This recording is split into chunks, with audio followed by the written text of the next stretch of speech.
I spent my day today negotiating with work to try and get some time off for our performances next week, which is quite ironic as my piece is about working in a supermarket. I've got home and I've been writing, and I feel really excited about my project. And I was at work this morning sort of looking around at the supermarket and the people that come in and out, and I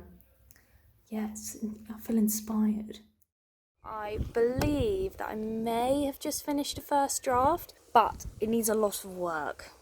I think I lost my way a bit towards the end.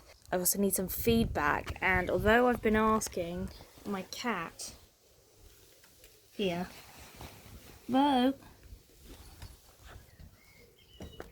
he's not enormously helpful.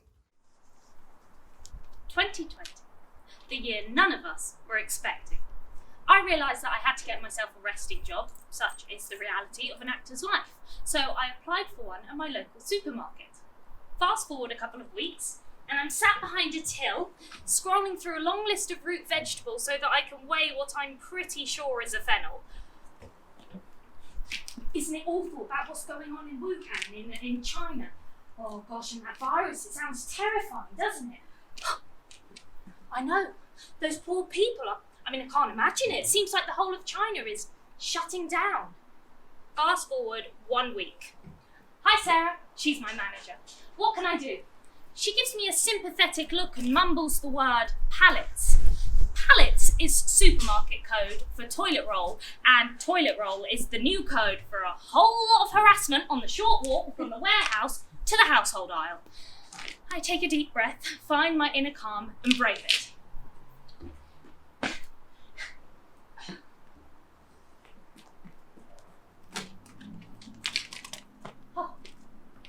So far, so good.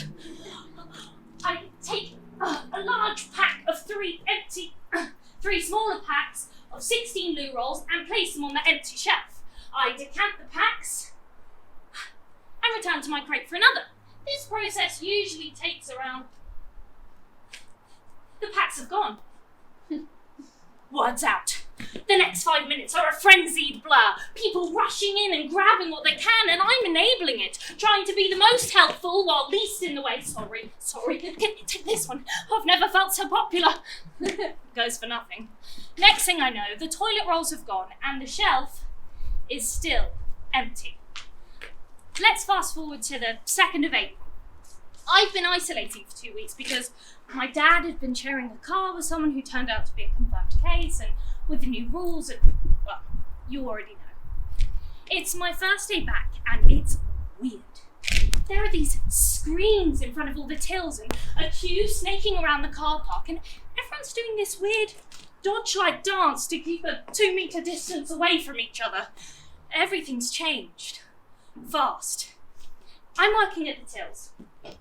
Easter's approaching, and huge stacks of chocolate loom over every aisle, but no one appears to be buying it. I listen to one after another, people telling me their cancelled plans, describing family members that they won't get to see. There's no point celebrating Easter this year, one lady told me. It wouldn't be the same without the grandkids. As the weeks rolled on and time became the vacuum state it then remained for some months, my hours at the supermarket became precious to me. I have 3 older sisters. They all had proper jobs, and yet it was me, their little sister, the out-of-work actor, who was going out into this world on a daily basis. And I felt rather lucky in a way. Due to people going out less, the essential journey to get food became so much more. It was an event, a reason to dress up even. And larger shops meant longer chats at the till, which suited me. I found myself shifting between roles, becoming whoever the person would want me to be, from reassuring informer on the thorough cleaning implemented throughout the shop on a regular basis. Just get that. So, to a listening ear during an event about homeschooling 3 kids, all in different years, while also maintaining a full-time job from home is impossible. To an ego boost before a Zoom date. You look great. It's great. and sometimes just a friendly person with a reassuring smile to offer some support. I'd come home and recount stories of my regulars to my family, realising it sounded more like a local pub than a shop, but for some people that's what it had become, a vehicle to get out and socialise. And for me, it had become my theatre, a place where stories were told and shared, and I could watch and participate.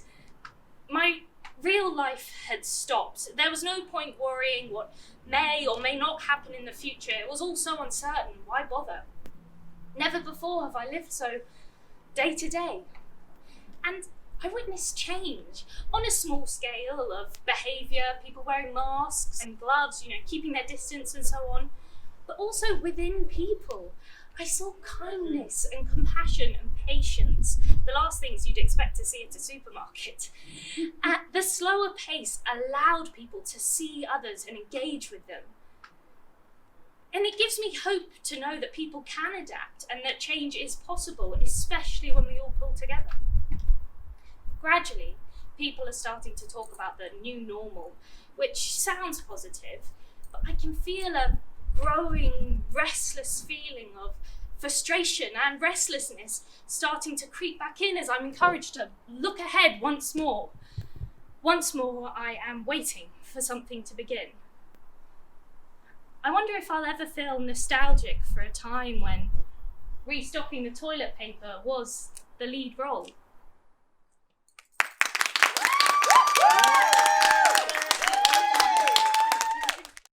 Yesterday was an absolute dream.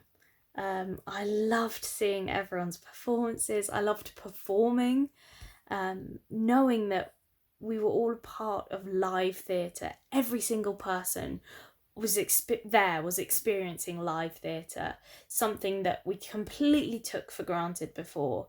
And, we were going through having these moments that will never be recreated and will never experience the same things again, and that's magic. That's amazing. I never would have felt confident in myself to put my ideas out there or feel like I can write, and so I found it very empowering to have to write something and then to have to then perform it, and find confidence in that. Hopefully this is just the beginning.